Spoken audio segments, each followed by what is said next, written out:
Hello' guys, কি খবৰ আপোনালোকৰ? খবৰ নিশ্চয় ভাল। আজি নতুন মানে লিপ বাম এটা তৈয়াৰ কৰিম বুলি ভাবিছোঁ ঘৰতে বিটৰ ৰসেৰে।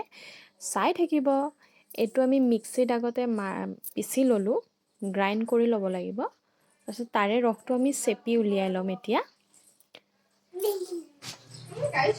এইটো মানে ভিডিঅ'টো মই বা এজনী তাতে দেখিছিলোঁ, ব্লগ এটা দিছিলে। চ' মই ভাবিলোঁ ময়ো ট্ৰাই কৰি চাওঁ কেনেকুৱানো হয়, চাই লওঁ। এতিয়া বগা কাপোৰ এখনত, কটন কাপোৰ এখনত আমি উলিয়াই লৈছোঁ ৰসখিনি।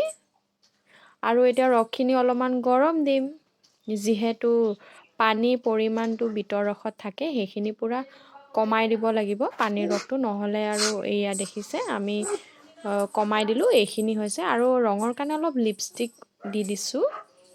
তাৰপিছত ভেচলিন পেট্ৰলিয়াম জেলি দিম আমি অলপমান, যেন লিপ বামটো তৈয়াৰ হৈ যায়।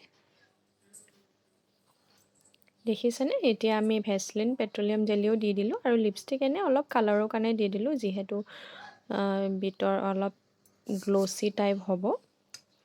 এই দেখিছে, এইখিনি অলপ ধুনীয়াকৈ মিক্স কৰি ল'লোঁ। আৰু মিক্স কৰি আমি এটা বৈয়ামত থৈ দি ফ্ৰিজত প্ৰায় 5 ঘণ্টামান থৈ দিম। এয়া দেখিছে কি ধুনীয়া কালাৰ হৈ উঠিছে।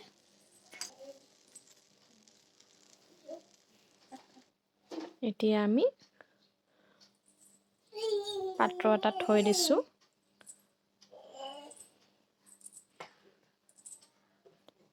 ফ্ৰিজত 5 ঘণ্টামানৰ কাৰণে থৈ দিম। তাৰপিছত আমাৰ তৈয়াৰ হৈ যাব এইটো। ঘৰতে লিপ বাম তৈয়াৰ কৰিলোঁ। তাৰপিছত হাতত এনেই অলপ লগায়ো চাইছিলোঁ কেনেকুৱানো হয়।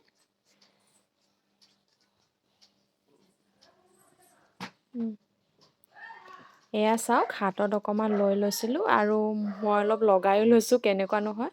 বহুত ভাল লাগিছে, চাই থাকিব। আহিছোঁ।